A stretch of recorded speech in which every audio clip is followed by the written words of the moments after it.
Good morning, students. Hope you all are fine.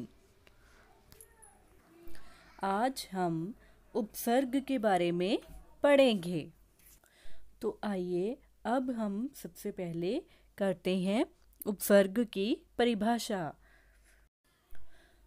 जो शब्दांश किसी शब्द के आरंभ में जुड़कर या लगकर उसके अर्थ में परिवर्तन ला देते हैं उन्हें उपसर्ग कहते हैं। मतलब जो शब्द किसी दूसरे शब्द के आरंभ आरंभ यानी शुरू में लगकर उसके अर्थ में, अर्थ मतलब मीनिंग, ठीक है। जब हम दूसरे शब्द को किसी एक शब्द के आगे लगाते हैं तो उसका मीनिंग टोटली चेंज हो जाता है, ठीक है। तो उनको क्या कहते हैं? उपसर्ग, ठीक है। इसकी उदाहरण है जैसे अप, ठीक है। अब हम करेंगे मूल शब्द।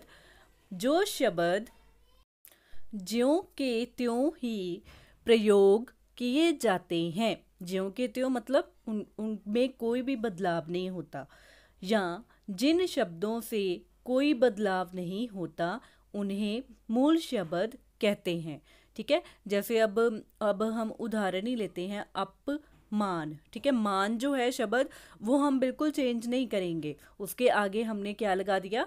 उपसर्ग, ठीक है। तो जब हमने उसके आगे उपसर्ग लगाया तो मान के अर्थ में अपने आप परिवर्तन आ जाएगा, ठीक है। बट वो शब्द सेम ही रहेगा, ठीक है। जैसे अब इसमें क्या है? अप एक जो है उपसर्ग है और मान क्या है? मूल शब्द, ठीक है। तो उस इन दोनों को मिला के एक नया शब्द बन रहा है, वो है अपमान, ठीक है।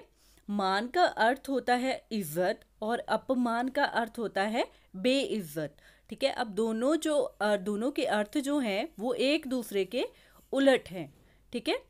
तो इस तरह हम उपसर्ग का प्रयोग कर सकते हैं। सो स्टूडेंट्स, अब आपको क्लियर है?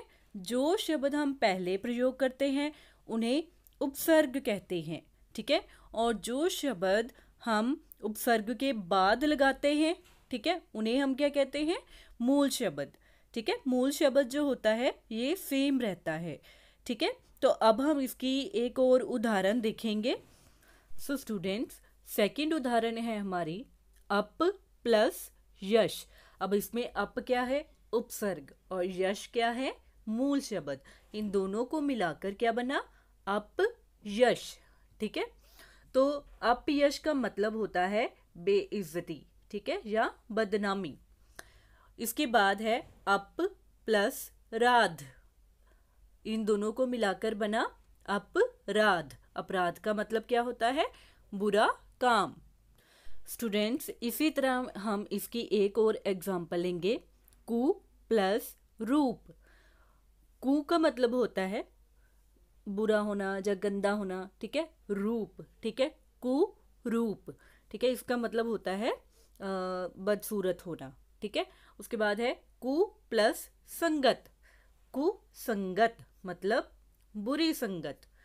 नेक्स्ट है कु प्लस पोषण, ठीक है। इन दोनों को मिलाकर क्या बना? कुपोषण, ठीक है। अब इन तीनों में जो रूप, संगत, पोषण, ये तीनों क्या है? मूल शब्द। और कु क्या है? उपसर्ग, ठीक है। कु लगाने से इन तीनों के अर्थ में परिवर्तन आ गया है, ठीक है स्टूडेंट्स। तो अब आपको क्लियर हो गया होगा कि हम उपसर्ग किस तरह से बनाते हैं, ठीक है। अब हम इसकी एक और एग्जांपल लेंगे, ठीक है। जैसे सु प्लस पुत्र। पुत्र आपको पता है कि क्या होता है? मतलब सन या बेटा। सु का मतलब होता है अच्छा, ठीक है। इन दोनों को मिलाकर क्या बना? सुपुत्र, ठीक है। इसका मतलब होता है अच्छा पुत्र, ठीक है। नेक्स्ट एग्जाम्पल है सु प्लस गम इज इक्वल टू सुगम। सुगम का मतलब होता है आसान। सो स्टूडेंट्स, अब आपको क्लियर है कि जो हम पहले प्रयोग करते हैं वो क्या होता है? उपसर्ग, ठीक है। और उपसर्ग के बाद लगने वाले शब्द को क्या कहते हैं? मूल शब्द। इन दोनों के सुमेल से जो शब्द बनता है वो एक नया शब्द होता है जिसका अर्थ बिल्कुल चेंज हो जाता है। स्टूडेंट्स, इसके बाद मैं आपको नेक्स्ट वीडियो सेंड कर रही हूँ जिसमें आपने कुछ नए उपसर्ग बनाना सीखोगे।